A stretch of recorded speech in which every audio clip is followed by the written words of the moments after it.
किसी भी विचारधारा, किसी भी दर्शन का समर्थक या विरोधी होने की पहली शर्त है कि पेट भरा होना चाहिए। पेट भरा है तो दिमाग में विचार आएंगे, पेट खाली है तो सपना भी रोटी का आता है। भरे पेट हर चीज होती है। कुछ लोग कहते हैं कि फिलॉसफी भरे पेट लोगों का दर्शन है, जिनका पेट भर गया है, फुर्सत में उनका उनका क्या है, शौक है। हो सकता है सही बात हो। तो समझने की कोशिश करेंगे कि फिलॉसफी क्या है, जिसको हम भारत में दर्शन बोलते हैं, वो क्या है। और फिर मैं थोड़ी देर के बाद आपको इस कविता से लिंक करूंगा कि इस कविता से बात शुरू करने का क्या प्रयोजन था।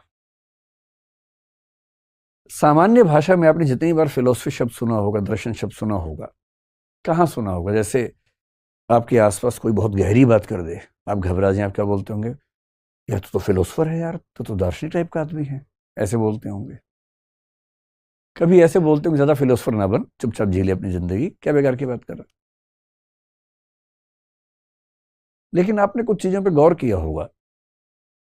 जैसे ये गौर किया होगा कि जब हम पढ़ाई करते हैं, आप बीएससी करें, चाहे बीकॉम करें, चाहे बीए करें, फिर एमएससी, एमकॉम, एमए कर लेंगे, जैसे ही उसके आगे बढ़ते हैं सबकी degree same, MPhil, master of philosophy. ऐसा क्या होता है कि साइंस, कॉमर्स, आर्ट्स सब अंत में फिलोसफी हो जाते हैं? और एमफिल के बाद और आगे बढ़े तो पीएचडी, डॉक्टरेट इन फिलोसफी। यानी हर विषय को पढ़ने के बाद अंत में आपको फिलोसफी में ही जाना है। और कहते हैं कि हर चीज की शुरुआत भी फिलोसफी से हुई है। जो शुरू का मनुष्य था ना, बहुत बेचैन रहता था, बहुत परेशान रहता था। मैं समझाऊंगा आपको कि वो इतिहास का कौन सा प्रसंग है जहां पर ऐसा हुआ। आप सोचिए, आज तो हम लोग बहुत अच्छी जिंदगी जीते हैं। आज तो हमारी मूल चिंता क्या है कि सोशल मीडिया पर मेरी पोस्ट पर लाइक आए कि नहीं आए, ये चिंता हमारी मूल चिंता है आजकल। उस जमाने की मूल चिंता ये थी कि आप पेड़ पे रहते हैं, अचानक तेज बरसात आ गई, ओले पड़ रहे हैं, आप समझ नहीं पा रहे कि हो क्या रहा है। अचानक बाढ़ आ गई, क्यों आ गई? बरसात क्यों आ रही है? बहुत तेज आंधी तूफान क्यों आ गया? नींद क्यों आती है? उठते क्यों है? सूर्य कहां से आता है? चंद्रमा कहां से आता है? किसी को कुछ नहीं पता था। जिज्ञासा से भरे हुए लोग थे। सब लोग रोज सोते हैं, उठते हैं, एक दिन एक उठा ही नहीं। बदबू आने लगी थोड़ी देर के बाद, लोग उठा उठा के परेशान हैं। बाद में समझ में आया कि अच्छा भी शायद नहीं उठेगा, मर गया है। फिर एक दिन सपने में वो आदमी आ गया, अब वो परेशान की तो मर गया था, फिर आ गया सपने के अंदर, ये क्या चल रहा है? किसी ने बुरा किया, अचानक उसके ऊपर एक पत्थर गिर गया, तो लोगों ने कहा अच्छा, बुरे कर्म का बुरा फल होता है। बहुत सारे ऐसा विश्लेषण, कल्पनाएं करते करते लोगों ने सोच सोच के बहुत सारी चीजें गढ़ी, जिनको हम सामान्य भाषा में फिलॉसफी या दर्शन कह देते हैं। लेकिन वहां तक पहुंचेंगे, थोड़ा सा समझते हैं। आज की चर्चा बहुत बेसिक चर्चा है, सिर्फ ये समझेंगे कि होता क्या है दर्शन, ताकि आप समझ सके कि इसमें आगे थोड़ा बहुत सीखने का मन आपका बचेगा या नहीं बचेगा। देखिए, दो शब्द हैं, एक शब्द है दर्शन, एक शब्द है फिलॉसफी। और हिंदी और अंग्रेजी में हमारे पास सबसे सामान्य शब्द यही हैं। तो कुछ लोग कह देते हैं कि दर्शन फिलॉसफी का या फिलॉसफी दर्शन का अनुवाद है।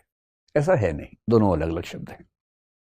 ट्रांसलेशंस एग्जैक्टली नहीं होते हैं। दर्शन पढ़ेंगे, लैंग्वेज फिलॉसफी पढ़ेंगे, तो उसमें एक बड़ा महत्वपूर्ण सार ये भी है कि दुनिया के कोई भी दो शब्द पूरी तरह से पर्यायवाची नहीं होते हैं, सिनोमिनस नहीं होते हैं, उनमें थोड़ा बहुत गैप रह जाता है।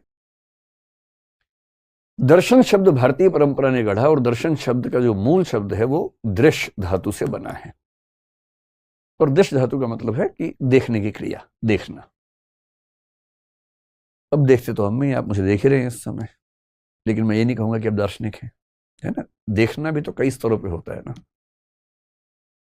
जैसे इमोशनल इंटेलिजेंस की दुनिया में हम कहते हैं अक्सर कि आप किसी को देखें और एक सपाट तरीके से देखें, और दूसरा देख के भांप सकें कि उसके मन में क्या चल रहा है।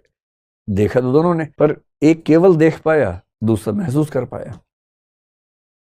कोई हंस रहा हो तो उस पर एक शायर हुए, दुष्यंत कुमार, आपने सुना होगा, बड़े प्रसिद्ध शायर हैं, हिंदी के सबसे प्रसिद्ध शायर हैं।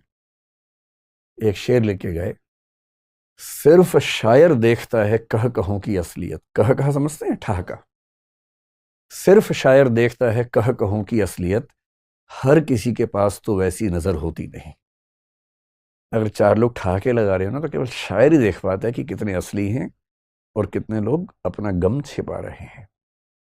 तुम इतना जो मुस्कुरा रहे हो, क्या गम है जिसको छिपा रहे हो। एक तो ये दर्शन है कि आप वो देख पाए जो बाकी लोग नहीं देख पाए। पर ये जो दर्शन है ना, इमोशंस को देख पाना, ये इमोशनल इंटेलिजेंस कहलाता है। हम उसकी बात आज नहीं कर रहे हैं। हम बात कर रहे हैं कि इस संसार के बारे में और तमाम चीजों के बारे में कुछ ऐसा देख पाना जो सामान्य नजर से दिखाई नहीं पड़ता। और इसलिए आपने एक शब्द शायद कभी सुना होगा।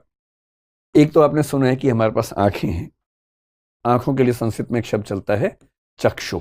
सुना है आपने चक्षु शब्द? आपने एक शब्द और सुना होगा, और वो शब्द है ज्ञान चक्षु। और कई बार लोग बोलते हैं कि आज मेरे ज्ञान चक्षु खुल गए। बहुत मुहावरा है, आम भाषा में चलता है। ज्ञान चक्षु बोलते हैं, कहीं कहीं प्रज्ञा चक्षु बोलते हैं। प्रज्ञा बुद्धि का सर्वोच्च स्तर माना जाता है फिलॉसफी में। कहीं कहीं एक शब्द चलता है दिव्य चक्षु, कि आज दिव्य चक्षु खुल गए, यानी कि अब मैं कुछ ऐसा देख पा रहा हूं जो पहले दिखता नहीं था। ऐसा होता है, जब तक हम गहराई में उतरते नहीं हमको लगता कोई गहराई है ही नहीं दुनिया में। उतरने के बाद ही समझ में आता है। और इसलिए सबसे आसान है किसी को खारिज करना, सबसे आसान बुराई करना, खारिज करना। मुश्किल है गहराई में जाने के बाद, समझने के बाद ये कह पाना कि ठीक है कि गलत है। तो भारत में दर्शन का मतलब है प्रज्ञा चक्षु, ज्ञान चक्षु के स्तर पर जाकर इस दुनिया को, जीवन को, जीवन के रहस्यों को समझने की स्थिति में आना। मोटा मोटा मतलब मैं आपको समझाता हूं उसका क्या होता है।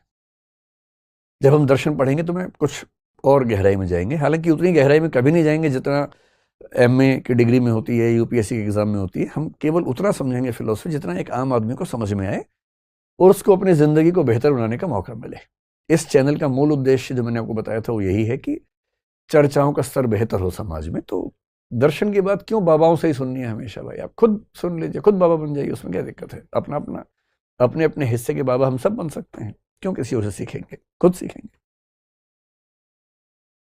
तो आपने सुना होगा कि एक बार महात्मा बुद्ध ने तपस्या की, करीब 6 साल तपस्या की, उसके बाद उनको ज्ञान की प्राप्ति हुई। इतिहास में पढ़ाई होगा। वो कैसा ज्ञान था? जैन धर्म के संस्थापकों में जिनका सबसे ज्यादा सम्मान है, तीर्थंकर महावीर जैन, या भगवान महावीर कहते हैं, 12 साल तपस्या की उन्होंने, तब उनको ज्ञान की प्राप्ति हुई। केवल ज्ञान बोलते हैं जैन दर्शन में।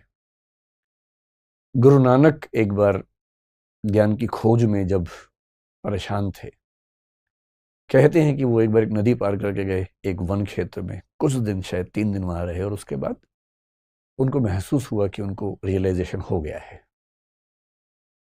महर्षि अरविंद स्वाधीनता संग्राम में स्वाधीनता के सेनानी थे, फिर वो जेल गए, जेल में 1 साल एकांत कारावास में रहे।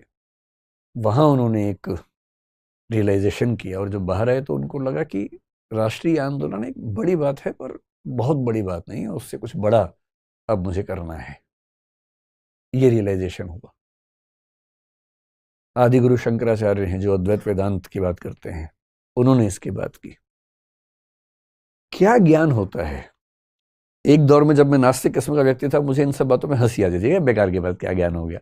हम इतना जीएस पढ़ रहे हैं, इतनी बुक पढ़ रहे हैं, तो ज्ञान नहीं हो रहा। लेकिन ऐसा होता है, मूर्ख व्यक्ति ज्यादा बोलता है। धीरे धीरे जब आप समझने लगते हैं, आप कम बोलने लगते हैं, समझ जाते हैं कि गहराई सिर्फ हमारे अंदर नहीं, हमसे गहरे गहरे बहुत लोग दुनिया में हुए हैं। हमसे बेहतर, हमसे अच्छे, हमसे गहरे अनगिनत लोग दुनिया में हैं। ये जो ज्ञान होता है ना, इसको बोलते हैं प्रज्ञा चक्षु का खुलना। दर्शन की भाषा में बोलते हैं कि हम दुनिया में जो कुछ भी समझते हैं वो कैटेगरीज में समझते हैं, हाँ, ना, अच्छा, बुरा। एक समय के बाद अब इन कैटेगरीज से मुक्त होकर सोचने की स्थिति में आते हैं। जैन धर्म में एक बड़ा गहरा विचार है स्यादवाद, हम जल्दी ही समझेंगे 2-4 दिनों में। शायद 2-4 दिन का मतलब वीडियो तो 7-7 दिन के बाद शायद आते हैं, मतलब 1 आध महीने बाद। इतनी गहरी बात जैन दर्शन ने कही स्यादवाद में, ज्ञान के स्तर पर, जिसको आजकल हम आर्टिफिशियल इंटेलिजेंस कहते हैं। अगर उसका बहुत गहरा बेस ढूंढना हो तो आपको जैन फिलॉसफी में नजर आएगा। तो जब आपकी ज्ञान की क्षमताएं अचानक बढ़ जाएं, खुल जाएं और आपको ऐसे ऐसे सत्य नजर आने लगे जो पहले नजर नहीं आते थे, तो हम बोलते हैं कि आंखें तो वही हैं, पर उन्हीं आंखों से अब दिख कुछ और रहा है, कुछ गहरा दिख रहा है। अंग्रेजी का मुहावरा है रीडिंग बिटवीन द लाइन्स। एक लाइन में जो लिखा है, दूसरी लाइन में जो लिखा है, गहरे लोग उनके बीच में भी पढ़ लेते हैं। गहरे लोग शब्दों के बीच के गैप को भी पढ़ लेते हैं, और गहरे लोग कह के नहीं कहते, उनका कुछ नहीं कहना भी कहना होता है, साइलेंस को भी पढ़ लेते हैं।